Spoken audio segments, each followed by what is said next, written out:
पण घरात जे संस्कार झालेले आहेत, जी काही चित्र मी बघितली रेखाटलेली होती, ते समोर आता दिसायला लागलेलं आहे की हेच त्यांच्या घरात जे संस्कार झालेत ते आज दाखवत आहे. आता काय झालं आहे, त्यांना जी स्क्रिप्ट आहे ते बिचाऱ्यांना वाचायला लागते, तर आता काय करायचं? जो ह्यांचा खरा चेहरा आहे तो जनतेसमोर आणत राहू, गद्दारीचा मुखवटा फाडत राहू, हे त्यांनी लक्षात घ्यावं. आज अधिवेशनाचा शेवटचा 5वा दिवस असल्यानं सर्वच्या सर्व नेते मंडळी आज विधान भवनामध्ये हजर होती. यावेळी महाविकास आघाडीचे नेतेही हजर होते आणि यावेळी आदित्य ठाकरे यांनीही अधिवेशनामध्ये हजेरी लावली. तसेच आदित्य ठाकरे यांनी यावेळी सत्ताधारी पक्षातील मंत्र्यांना अभ्यास नसल्याचा टोला लगावलाय. त्याचबरोबर त्यांनी विरोधकांना शिवसेनेची भीती वाटतेय, तर जे गद्दार आहेत त्यांनी शिवसेना सोडली आणि शिंदे गटामध्ये प्रवेश केला. त्यांना असं वाटत होतं की तेथे गेल्यावर मंत्रीपद मिळेल, मात्र ते मिळालेलं नसल्यानं त्यांच्या चेहऱ्यावर निराशा दिसते आणि यातूनच आपल्यावर माझ्या विरुद्ध असं बोलून आपली प्रतिमा आणि प्रसिद्धी मिळवण्याचं त्यांचं काम सुरू असल्याचं आदित्य ठाकरे म्हणाले. पाहूया. कुठचाही खेळ आपण खेळत असतो, क्रिकेट असेल, फुटबॉल असेल, ज्याची भीती वाटते त्याच्यावर स्लेजिंग जास्ती केलं जातं. खरोखर मला ह्या सगळ्याच आज जे बाहेर उभे होते, पायऱ्यांवर ज्यानं उभं केलेलं, त्यांची क्यू येते, त्यांच्याबद्दल मला वाईट वाटतं. त्यांना अपेक्षा हीच होती की तिथे गेल्यानंतर आता 50 खोके वगैरे मला लोकांमधून ऐकू येतं, पण जी त्यांना खरी अपेक्षा होती मंत्रिपदं मिळतील, ती जी मिळाली नाहीत. म्हणून बघा किती त्यांना इम्प्रेस करायला माझ्या विरोधात बोलायला लागतं आणि गळ्यात काय काय घालून उभं केलं जातं. त्यांची मला क्यू येते. पण हे जरी मी सांगत असेल तरी दुसरी बाजू हीच आहे की ती जी काही निदर्शनं झाली, त्यांच्या चेहऱ्यावर जे नैराश्य दिसतंय, जे शिवसेनेला प्रतिसाद मिळतं त्याच्याबद्दल जी भीती मनात बसलेली आहे, गद्दारी ह्या महाराष्ट्राला पटलेली नाही आहे, हे त्यांच्या चेहऱ्यावर दिसायला लागले. कारण त्यांना देखील कळतं आहे की जनतेचा कुठेही त्यांना पाठिंबा नाही आहे. एका चांगल्या प्रामाणिक माणसाच्या पाठीत खंजीर खुपसून जे निघून गेलेले आहेत, आज सगळं हे त्यांना करायला लागते, कारण कुठे ना कुठे त्यांना पब्लिसिटी पाहिजे.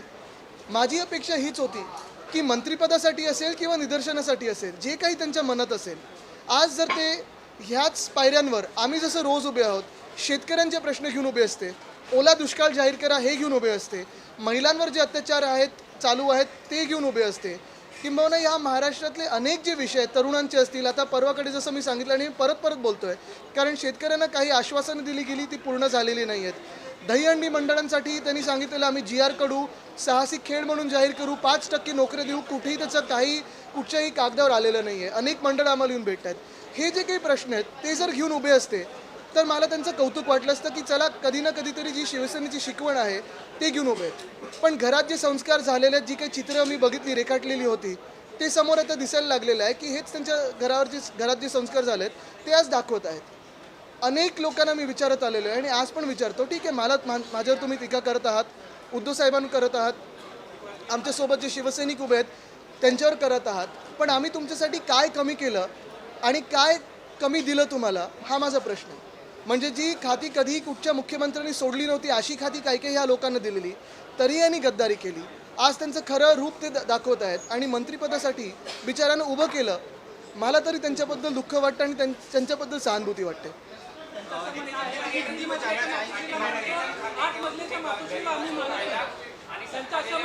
त्यांचा गैरसमज असा आहे की पर्यटन खातं बोलल्यानंतर आपण पर्यटक नाही होत, पर्यटनासाठी आपण काहीतरी करायचं असतं, आम्ही फिरायचं नसतं. त्यांच्या मनात असं असेल की पर्यटन खातं घेऊन जगभराची वारी करायची, असं नाही आहे. तो गैरसमज त्यांनी दूर करावा. दोन वाक्य होती बॅनरवरती, एक तर 151 जागांचा हट्ट आणि मंत्रिपदाकरता हट्ट, यामुळे हे दिवस बघायला लागले. आता काय झालंय, त्यांना जी स्क्रिप्ट आहे ते बिचाऱ्यांना वाचायला लागते, तर आता काय करायचं? पण एक तुम्हाला सांगतो, आमचे दौरे हे सुरू राहतील. कितीही दबाव टाकण्याचा प्रयत्न केला, कितीही आमचा आवाज संपवण्याचा प्रयत्न केला, दाबवण्याचा प्रयत्न केला, आम्हाला संपवण्याचा प्रयत्न केला, तरी शिवसेना ही उभी राहील आणि आम्ही फिरत राहू. जो ह्यांचा खरा चेहरा आहे तो जनतेसमोर आणत राहू, गद्दारीचा मुखवटा फाडत राहू, हे त्यांनी लक्षात घ्यावं. तुमच्या दौऱ्यांना मिळणारा रिस्पॉन्स आणि एकंदरीत सगळी परिस्थिती पाहता एक पब्लिक परसेप्शन बनवण्याचं हे पप्पू शब्द वापरणं किंवा मला वाटतं एकच गोष्ट आहे, हे सगळं करण्यापेक्षा 40 लोकांनी राजीनामे द्यावेत, निवडणुकीला सामोरं यावं, जे काही जनतेच्या मनात असेल ते आपल्याला कळेल. आदित्यजी, आमदारांचं म्हणणं आहे की आम्ही प्रवीण दरेकर मातोश्रीचा आदर करतो, 8 मजलीची नवीन मातोश्री आहे, तिथे चढायला आमचे पाय दुखतात. पहिली गोष्ट ही आहे की आम्ही त्यांच्या सोबत फिरायचो, सगळीकडे जायचो, मातोश्री असेल कुठेही असेल. आता ते इथून दिल्लीपर्यंत चालत जायला लागतं त्यांना.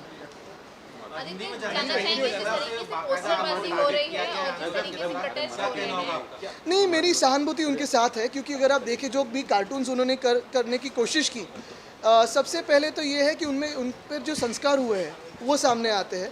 मुझे खुशी इस बात की होती है, मुझे गर्व इस बात का होता कि हमें टारगेट ना करते हुए अगर इस महाराष्ट्र में जो अगर आप देखें तो इतने सारे अभी प्रॉब्लम चल रहे हैं, कोई भी किसानों की बात नहीं कर रहा है सिवाय हम।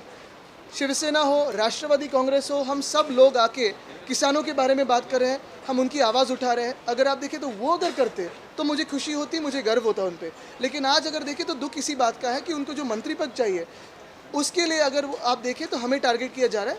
उनके दुख में मेरी सहानुभूति है और मैं यही कहूँगा, उनको शुभकामनाएं दूंगा क्योंकि उन्होंने जो की है वो गद्दारी की है और उनका असली चेहरा आज लोगों के सामने आया। प्रवीण दरेकर म्हणतात साहेब की तुम्ही राजीनामा द्या, शिंदे गट राजीनामा द्या, मी निवडून येतो. हो पण त्यांचं काय देणं घेणं आहे? आम्ही 40 लोकांवर बोलतोय ना, काय प्रॉब्लेम आहे? ह्यांच्या पक्षाने ह्या 40 लोकांना फोडले का असं त्यांचं म्हणणं असेल तर त्यांनी जगजाहीरपणे सांगावं. म्हणजे बेगानी शादी में अब्दुल्ला दीवाना आपका इंतजार किया जा रहा है बाकायदा साफ तो ठीक है आंदोलन शुरू किया इसके बाद से कहीं ना कहीं आंदोलन को खत्म देखो, जो भी ये गद्दार लोग कर रहे हैं, अगर आप देखें जो शिवसेना को जन प्रतिसाद मिल रहा है, जनता का आशीर्वाद मिल रहा है, उनके चेहरे पे साफ है कि वो डर उनके भी चेहरे पे पूरा दिख रहा है। एक बात जाहिर सी है कि किसी को भी ये महाराष्ट्र में जो हरकतें हुई है पसंद आई नहीं है और ये नैराश्य उनके चेहरे पे दिख रहा है। वहाँ जाने के बावजूद उनको कुछ मंत्री पद ना मिला है, 50 खोके, ये तो अभी जनता बोल रही है, हम तो नहीं बोल रहे। लेकिन कहीं ना कहीं जो सच है वो बाहर आ रहा है और डर उनके चेहरे पे दिख रहा है। हिंदुत्व के मुद्दे पर टारगेट करने की कोशिश की गई है आपको हिंदुत्व लेकिन किसी की पीठ में खंजीर खोपसना ये हमारा हिंदुत्व नहीं है। हमारा हिंदुत्व है कि लोगों को साथ में लेके चलना, हमारा हिंदुत्व है किसानों की बात करना, हमारा हिंदुत्व है बेरोजगार जो भी उसको रोजगार देना, यह हमारा हिंदुत्व है। सबको साथ में आगे लेके चलना हमारा हिंदुत्व है।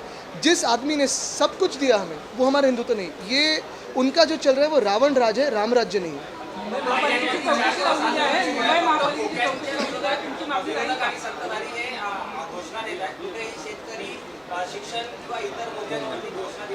आता आपण आम्हाला गेले पूर्ण आठवडा कव्हर करत आहात. खोक्यांबद्दल आम्ही नक्कीच बोलत आहोत कारण जे सरकार शेतकऱ्यांचं सरकार होतं, तरुणांचं सरकार होतं, महिलांचं सरकार होतं, मुंबई महाराष्ट्र सर्व जिल्ह्यांचं सरकार होतं, प्रत्येक आवाज ऐकला जायचा, ते सरकार निर्लज्जपणे गद्दारी करून पाडल्यानंतर अर्थात ते का पाडलं हे आम्हाला जगजाहीर करावं लागतं आणि आम्ही नाही बोलत आहे. प्रत्येक गल्लीत लहान मुलाला देखील माहिती आहे 50 खोकेचा अर्थ काय आहे.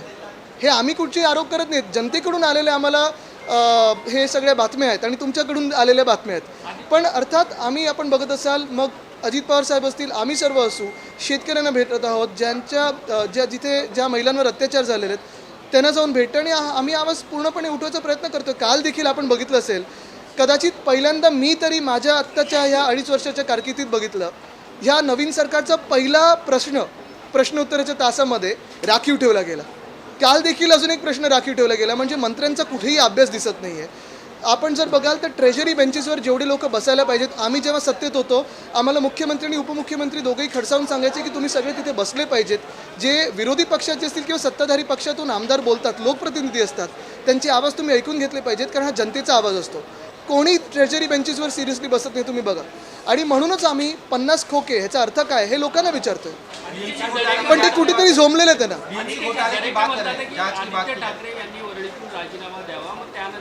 अरे मी तर म्हणतोय पहिलं 40 लोकांनी द्यावा, चला मी पण देईन आणि निवडणूक लढवीन. पण माझं म्हणणं हेच आहे की हे सरकार घटनाबाह्य आहे, बेकायदेशीर आहे. पूर्ण महाराष्ट्र असेंब्ली डिझॉल्व्ह करा आणि सगळेचे सगळे निवडणुकीला सामोरे जाऊ. एकदा जनतेला ठरवू दे की लोकप्रियता कोणाची आणि काय मान्य आहे लोकांना.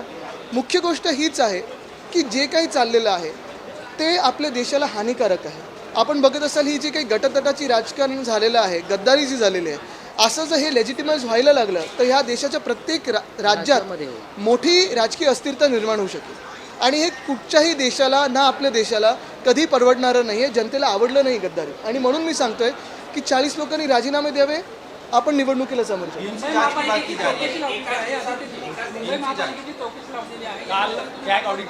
नक्की होऊ द्या चौकशी, कारण आम्ही जी चांगली कामं केलेली आहेत, आम्हाला मार्केटिंग जमलं नाही, कदाचित त्या चौकशीतून लोकांच्या समोर येईल. नक्कीच मला वाटतं सर्वत्र सगळीकडे एकदा चौकशी होऊ द्या आणि ती फ्री फेअर होऊ द्या, लोकांच्या समोर होऊ द्या. सरकार बदलल्यानंतर एका दिवसात व्यक्तींनी आत्महत्या करण्याचा प्रयत्न केला, एकाने विधान भवनाच्या बाहेर जाणून घेण्याचा प्रयत्न केला, दुसऱ्याने मंत्रालयाच्या वर चढून आत्महत्या करण्याचा प्रयत्न केला. एकंदरीत सरकार हे बरोबर आहे, आपण सांगताय मला. मग आज त्यांच्या गळ्यात काय होतं? त्यांनी त्यांचा आवाज उठवला का?